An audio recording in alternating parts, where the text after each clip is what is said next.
जय हिंद दोस्तों, Sandeep tricky math special YouTube channel में आप सभी का स्वागत है। बिहार पुलिस न्यू भर्ती 2023 नेक्स्ट वैकेंसी 21,391 पोस्ट के लिए बिहार पुलिस का तैयारी हम टॉपिक वाइज देख रहे हैं। जियोग्राफी का ये पार्ट 2 है। इसका पार्ट 1 था, उसमें हम 50 अति महत्वपूर्ण प्रश्न देखे थे। इसमें भी हम 50 महत्वपूर्ण प्रश्न देखने वाले हैं, तो इस वीडियो को अंत तक देखिएगा। वीडियो स्टार्ट करते हैं और चलते हैं हम प्रश्न की तरफ। पहला प्रश्न है आपके सामने कि एक ऐसे क्षेत्र में जहां वार्षिक वर्षा 200 सेंटीमीटर से अधिक होती है और ढलाव पहाड़ी स्थल है, तो किसकी खेती अभीष्ट होगी? बताइए। यहाँ पर एक नंबर प्रश्न का राइट आंसर क्या है? सन का, कपास का, चाय का और मक्का का। जल्दी से कमेंट कीजिए। तो जो भी कैंडिडेट यहाँ पर ऑप्शन नंबर सी के साथ जा रहे हैं, चाय बता रहे हैं, बिल्कुल ही सही जवाब है। भारत में सबसे ज़्यादा चाय का उत्पादन किस राज्य में होता है?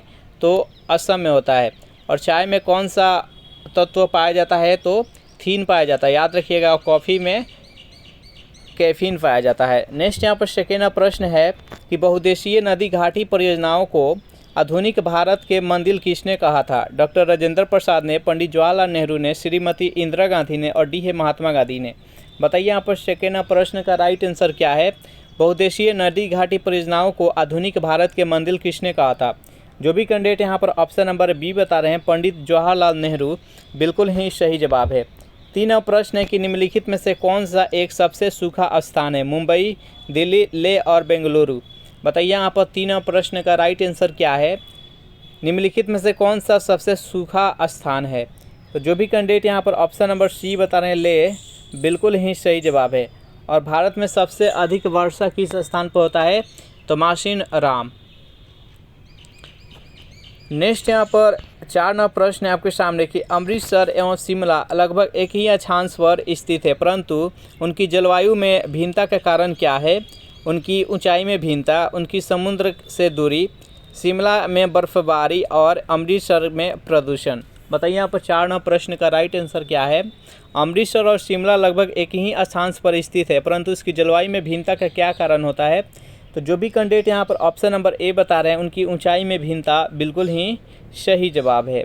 नेक्स्ट यहाँ पर 5 नंबर प्रश्न है कि निम्न कथनों में से कौन लेटराइट मिट्टियों के लिए सही नहीं है? वे आर्द्र अपक्षालित प्रदेशों की मिट्टियाँ हैं, वे बहुत ही अपक्षालित मिट्टियाँ हैं, सी है उनकी उर्वरता कम होती है और डी है उनमें चूना प्रचुर मात्रा में पाया जाता है। बताइए यहाँ पर 5 नंबर प्रश्न का राइट आंसर क्या है? तो जो भी कैंडिडेट यहाँ पर ऑप्शन नंबर डी बता रहे हैं, उसमें चूना प्रचुर मात्रा में पाया जाता है, बिल्कुल ही सही जवाब है। सेशन आप लोग को अच्छा लग रहा है तो वीडियो को लाइक कर दीजिए, अपने दोस्तों के पास शेयर भी कर दीजिए। 6 नंबर प्रश्न है आपके सामने कि किस मिट्टी में कोशिका सबसे अधिक प्रभावशाली होती है? चिकनी मिट्टी में, पाशु मिट्टी में, बलुई मिट्टी में, अलोम मिट्टी में। बताइए 6 नंबर प्रश्न का राइट आंसर क्या है? किस मिट्टी में कोशिका सबसे अधिक प्रभावशाली होती है? 6 नंबर प्रश्न का जो भी कैंडिडेट यहाँ पर ऑप्शन नंबर ए बता रहे हैं, चिकनी मिट्टी, बिल्कुल ही सही जवाब है। 7 नंबर प्रश्न है निम्न में से किस तट से भारत का औसत समुद्री तल नापा जाता है? मुंबई से, चेन्नई से, कोचीन से और विशाखापत्तनम से। बताइए यहाँ पर 7 नंबर प्रश्न का राइट आंसर क्या है? निम्न में से किस तट से भारत का औसत समुद्री तल नापा जाता है? तो 7 नंबर प्रश्न का जो भी कैंडिडेट यहाँ पर ऑप्शन नंबर बी बता रहे हैं, चेन्नई, बिल्कुल ही सही जवाब है। चलिए नेक्स्ट यहाँ पर 8 नंबर प्रश्न है भारत के किस राज्य का समुद्री तट सबसे अधिक लंबा है? आंध्र प्रदेश का, महाराष्ट्र का, गुजरात का और तमिलनाडु का। बताइए यहाँ पर 8 नंबर प्रश्न का सही आंसर क्या है? भारत के किस राज्य का समुद्री तट सबसे अधिक लंबा है? तो 8 नंबर प्रश्न का जो भी कैंडिडेट यहाँ पर ऑप्शन नंबर सी के साथ जा रहे हैं, गुजरात बता रहे हैं, बिल्कुल ही सही जवाब है। चलिए नेक्स्ट यहाँ पर 9 नंबर प्रश्न है कि लिपू लेख दर्रा स्थित है जम्मू कश्मीर में, हिमाचल प्रदेश में, उत्तराखंड में और अरुणाचल प्रदेश में। बताइए यहाँ पर 9 नंबर प्रश्न का राइट आंसर क्या है? लिपू लेख दर्रा किस राज्य में स्थित है? तो 9 नंबर प्रश्न का जो भी कैंडिडेट यहाँ पर ऑप्शन नंबर सी बता रहे हैं, उत्तराखंड, बिल्कुल ही सही जवाब है। नेक्स्ट यहाँ पर 10 नंबर प्रश्न है कि अधोलिखित कौन सी चट्टान में जीवाश्म नहीं पाया जाता है? कांग्लोमेरेट में, ग्रेनाइट में, शेल में और बलुआ पत्थर में। बताइए 10 नंबर प्रश्न का राइट आंसर क्या है? तो जो भी कैंडिडेट यहाँ पर ऑप्शन नंबर बी बता रहे हैं, ग्रेनाइट, बिल्कुल ही सही जवाब है। अगर इसका PDF चाहिए तो उसके लिए टेलीग्राम ग्रुप बना दिए हैं, जिसका लिंक इसी वीडियो के नीचे डिस्क्रिप्शन में मिल जाएगा। वहाँ से ज्वाइन करके जितना भी प्रैक्टिस सेट कराया जाता है सभी का PDF वहाँ से डाउनलोड करके प्रैक्टिस कर सकते हैं।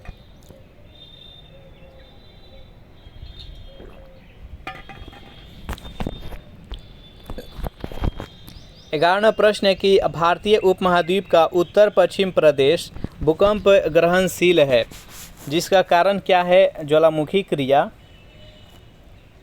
ऑप्शन नंबर बी है प्लेट टेक्टोनिक क्रिया, मूंगा बनने की क्रिया और डी उपयुक्त सभी। बताइए यहाँ पर 11वां प्रश्न का राइट आंसर क्या है? तो इसका मुख्य कारण क्या है? तो प्लेट टेक्टोनिक क्रिया। नेक्स्ट यहाँ पर 12वां प्रश्न है कि भारत की सबसे लंबी नदी कौन सी है जो समुद्र में प्रवाहित नहीं होती है? गंगा, यमुना, ताप्ती और कावेरी।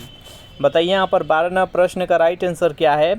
भारत की सबसे लंबी नदी कौन सी है जो कि समुद्र में प्रवाहित यानी समुद्र में नहीं जाकर गिरती है? तो इसका राइट आंसर हो जाएगा ऑप्शन नंबर बी, यमुना नदी है। ये भारत की सबसे बड़ी सहायक नदी है, ये आकर गंगा नदी में मिल जाती है। इसका राइट आंसर है ऑप्शन नंबर बी। नेक्स्ट यहाँ पर 13वां प्रश्न है, उत्तराखंड के किस भाग में पताल तोर कुआं पाए जाते हैं? भाफर में, तराई में, शिवालिक पहाड़ी में और डी है उपयुक्त में से कोई नहीं। बताइए यहाँ पर 13वां प्रश्न का राइट आंसर क्या है? उत्तराखंड के किस भाग में पताल तोर कुआं पाए जाते हैं? तो 13वां प्रश्न का जो भी कैंडिडेट यहाँ पर ऑप्शन नंबर बी बता रहे हैं, तराई में, बिल्कुल ही सही जवाब है। 14वां प्रश्न है आपके सामने, निम्नलिखित में से कौन सा एक कर्नाटक, केरल और तमिलनाडु राज्यों के मिलन स्थल पर स्थित है? अन्नाई मलाई के पहाड़ी, पलानी पहाड़ी, नंदी पहाड़ी और नीलगिरी के पहाड़ी। बताइए यहाँ पर 14वां प्रश्न का राइट आंसर क्या है? तो जो भी कैंडिडेट यहाँ पर ऑप्शन नंबर डी बता रहे हैं, नीलगिरी के पहाड़ी, बिल्कुल ही सही जवाब है। नीलगिरी पहाड़ी के सबसे ऊंची चोटी का नाम क्या है? तो डोडा बेटा है, याद रखिएगा, डोडा बेटा, जिसका हाइट कितना है? तो 2637 मीटर है। नेक्स्ट यहाँ पर 15वां प्रश्न है कि प्रथम भारतीय नारी जो एवरेस्ट शिखर पर चढ़ने में सफल हुई थी? विछेंद्री पाल, डिक्की डोल, संतोष यादव और पीटी उषा। बताइए यहाँ पर 15वां प्रश्न का राइट आंसर क्या है? तो जो भी कैंडिडेट यहाँ पर ऑप्शन नंबर ए बता रहे हैं, विछेंद्री पाल, बिल्कुल ही सही जवाब है। 16वां प्रश्न है कि निम्न कथनों में से कौन सा एक सही नहीं है? भारत में सबसे बड़ा बौद्ध मठ असम में है। कोन्याक भाषा नागालैंड में बोली जाती है। विश्व के सबसे बड़ा नदी द्वीप असम में है। और डी है भारतीय संघ में सबसे कम जनसंख्या वाला राज्य सिक्किम है। बताइए यहाँ पर 16वां प्रश्न का राइट आंसर क्या है? तो जो भी कैंडिडेट यहाँ पर ऑप्शन नंबर ए बता रहे हैं, भारत में सबसे बड़ा बौद्ध मठ असम में है, गलत है। बाकी यहाँ पर कोन्याक भाषा है जो कि नागालैंड में बोली जाती है। विश्व में सबसे लंबी बड़ी नदी द्वीप असम में है जो कि माजुली नाम है उसका, और ब्रह्मपुत्र नदी पर है। और सबसे जनसंख्या की दृष्टि से सबसे छोटा राज्य है वो जो कि सिक्किम है। नेक्स्ट यहाँ पर 17वां प्रश्न आपके सामने,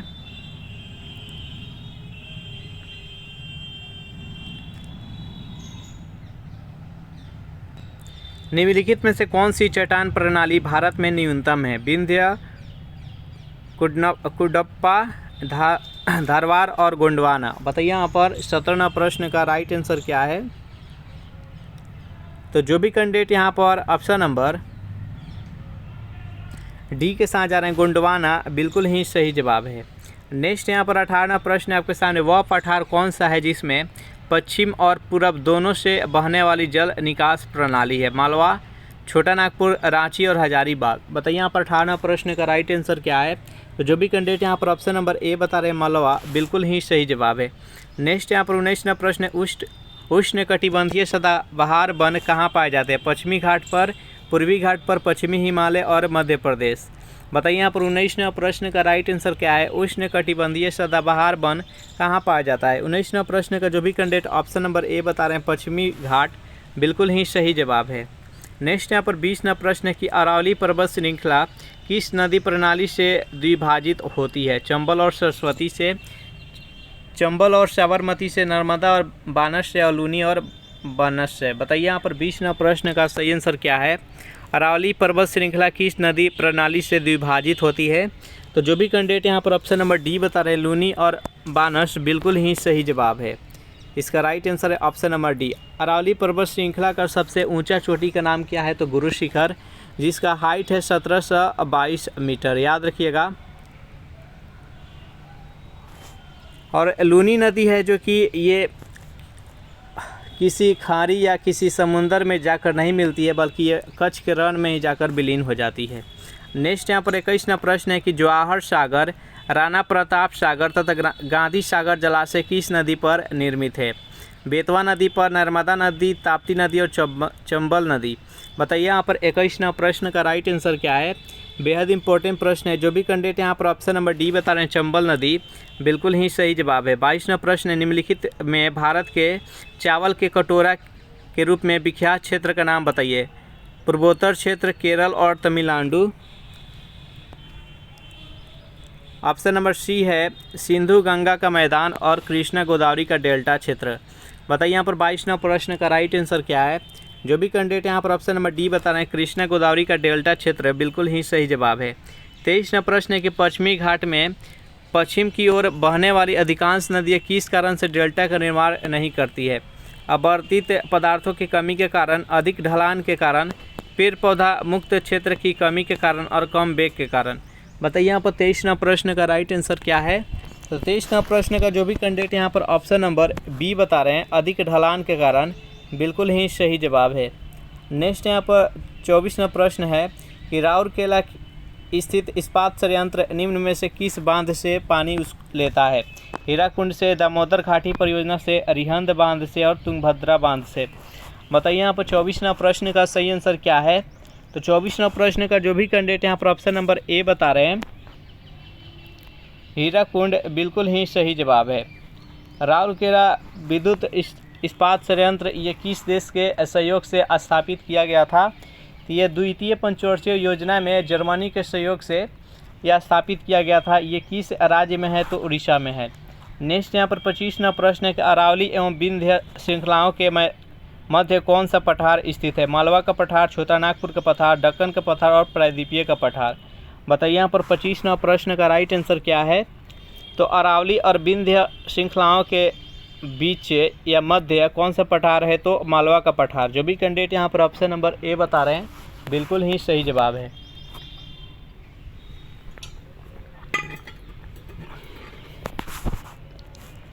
चलिए 26वां प्रश्न आपके सामने कि भारत में शुष्क कृषि की फसलों में सबसे महत्वपूर्ण फसल कौन सी है? धान, गेहूं, बाजरा और कपास। बताइए यहाँ पर 26वां प्रश्न का राइट आंसर क्या है? तो 26वां प्रश्न का जो भी कैंडिडेट यहाँ पर ऑप्शन नंबर सी बता रहे हैं बाजरा, बिल्कुल ही सही जवाब है। यहाँ पर धान को खरीफ फसल कहते हैं, गेहूं को रबी फसल कहते हैं और बाजरा को यहाँ पर जायद फसल कहा जाता है।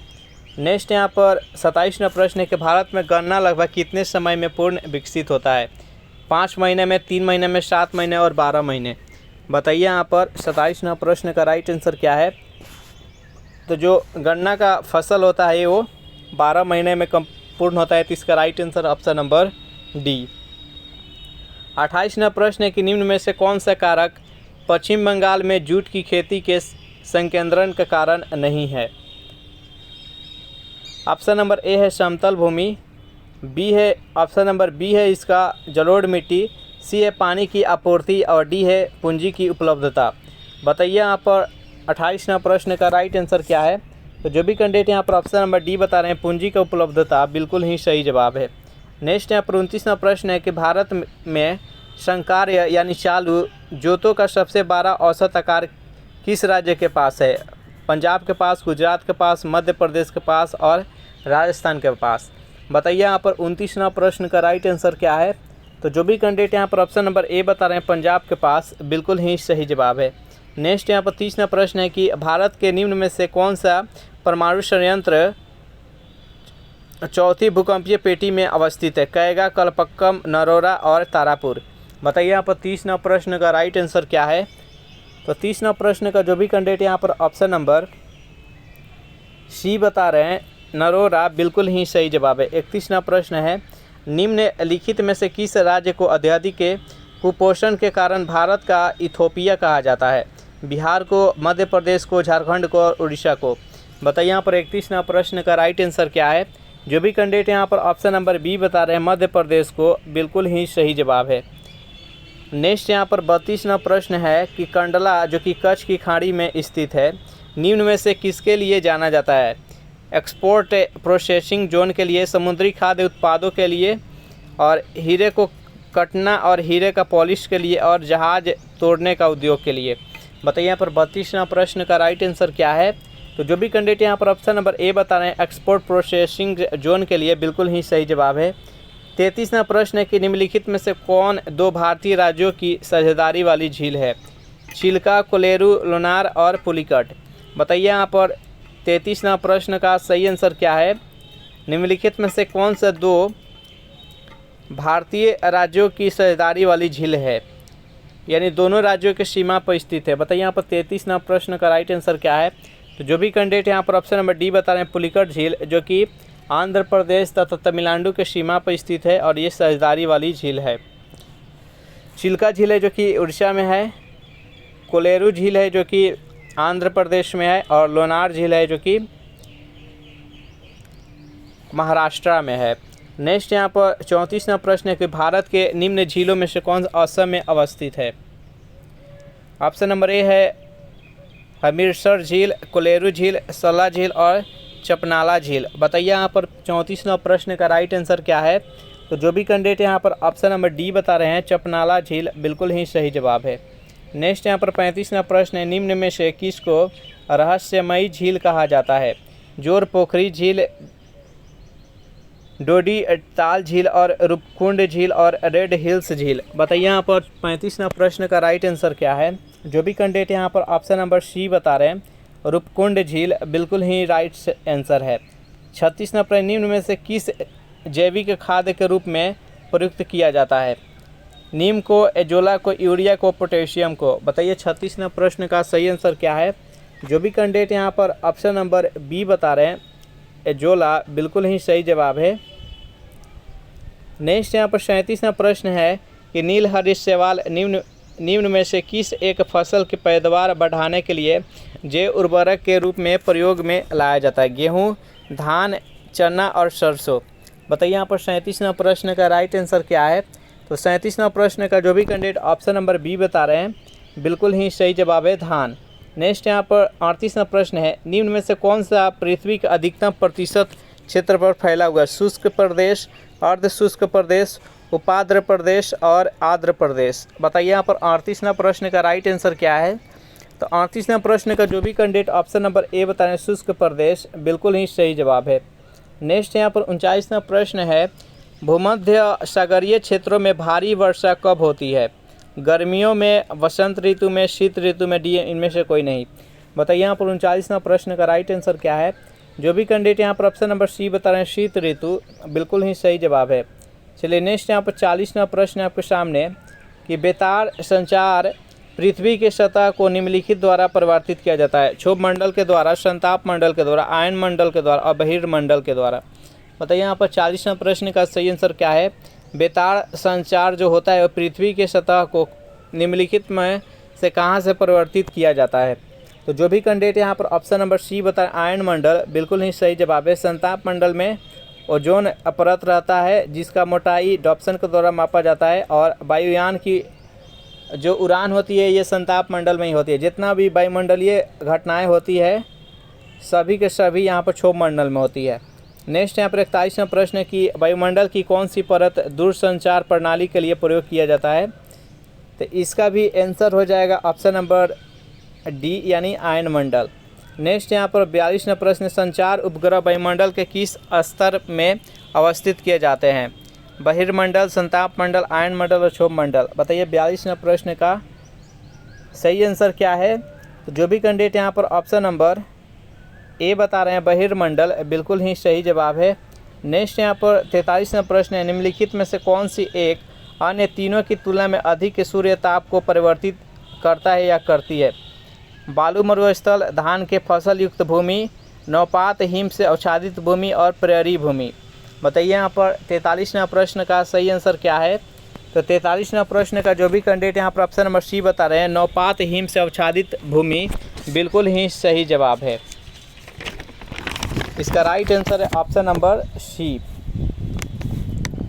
प्रेरी घास का नाम सुने होंगे, प्रेरी घास ये कहाँ पाए जाते हैं? तो ये उत्तरी अमेरिका में पाए जाते हैं प्रेरी घास। नेक्स्ट यहाँ पर 44वां प्रश्न है आपके सामने। साफ रात में मेघीय रातों की अपेक्षा अधिक ठंडी होती है। संघनन के कारण, विकिरण के कारण, आपतन के कारण और चालन के कारण। बताइए यहाँ पर 44वां प्रश्न का राइट आंसर क्या है? तो जो भी कैंडिडेट यहाँ पर ऑप्शन नंबर बी बता रहे हैं, विकिरण के कारण, बिल्कुल ही सही जवाब है। 45वां प्रश्न, निम्नलिखित में से कौन सा मापक टॉर्नेडो तीव्रता के मापन हेतु प्रयोग में लाया जाता है? मार्केली स्केल, फुजीटा स्केल, साफिर सैम्पसन स्केल। बताइए 45वां प्रश्न का राइट आंसर क्या है? तो जो भी कैंडिडेट यहाँ पर ऑप्शन नंबर बी बता रहे हैं, फुजीटा स्केल, बिल्कुल ही सही जवाब है। नेक्स्ट यहाँ पर 46वां प्रश्न है। निम्न मानकों में से कौन से हरिकेन द्वारा क्षति के मापन के लिए किसका उपयोग किया जाता है? चारों ऑप्शन देख लीजिए और बताइए यहाँ पर 46वां प्रश्न का राइट आंसर क्या है? तो जो भी कैंडिडेट यहाँ पर ऑप्शन नंबर ए बता रहे हैं, साफिर सिम्पसन मापक, बिल्कुल ही सही जवाब है। नेक्स्ट यहाँ पर 47वां प्रश्न है। निम्नलिखित में से कौन सा भारत का सबसे पुराना जल शक्ति उत्पादन केंद्र है? मयूराक्षी, दार्जिलिंग, पलिवासर और शिव समुद्रम। बताइए यहाँ पर 47वां प्रश्न का राइट आंसर क्या है? जो भी कैंडिडेट यहाँ पर ऑप्शन नंबर बी बता रहे हैं, दार्जिलिंग, बिल्कुल ही सही जवाब है। 48वां प्रश्न है कि नागार्जुन सागर परियोजना किस नदी पर अवस्थित है? भद्रा, भीमा, गोदावरी और कृष्णा। बताइए यहाँ पर 48वां प्रश्न का राइट आंसर क्या है? तो नागार्जुन सागर परियोजना है वो कृष्णा नदी पर है। जो भी कैंडिडेट यहाँ पर ऑप्शन नंबर डी के साथ जा रहे हैं, बिल्कुल ही सही जवाब है। 49वां प्रश्न है आपके सामने कि भारत के किस भाग में सर्वाधिक दैनिक तापांतर पाया जाता है? पूर्व तटीय प्रदेश में, छत्तीसगढ़ मैदान के आंतरिक क्षेत्रों में, अंडमान द्वीपों में और राजस्थान के भूमंडलीय क्षेत्रों में। बताइए यहाँ पर भारत के किस भाग में सर्वाधिक दैनिक तापांतर, यानी जो तापमान होता है, यानी रात और दिन का जो तापमान का जो अंतर होता है सबसे अधिक होता है? बताइए यहाँ पर 49वां प्रश्न का राइट आंसर क्या है? तो जो भी कैंडिडेट यहाँ पर ऑप्शन नंबर डी बताएं, राजस्थान के मरुस्थलीय क्षेत्र, बिल्कुल ही सही जवाब है। दिन में जितना ही अधिक रहेगा तापमान, उतना ही रात में वहाँ पर कम हो जाएगा। तो ये इसके बीच का अंतर बहुत ज़्यादा रहता है। नेक्स्ट यहाँ पर 50वां प्रश्न है कि भारतीय मानसून मौसमी विस्थापन से इंगित जिसका कारण क्या है? चारों ऑप्शन देख लीजिए और बताइए यहाँ पर 50वां प्रश्न का राइट आंसर क्या है? भारतीय मानसून मौसमी विस्थापन से इंगित है जिसका कारण है। तो जो भी कैंडिडेट यहाँ पर ऑप्शन नंबर ए बता रहे हैं, स्थल तथा समुद्र के विभेदी तापमान, बिल्कुल ही सही जवाब है। इस प्रकार ये सेशन यहीं पर समाप्त हो रहा है। सेशन आप लोग को कैसा लगा जरूर कमेंट करके बताइएगा। सेशन आप लोग को अच्छा लगा हो तो वीडियो को लाइक और जो भी स्टडी ग्रुप है उसमें इस वीडियो को शेयर कर दीजिए। Thanks for watching this video. मिलते हैं नेक्स्ट वीडियो में।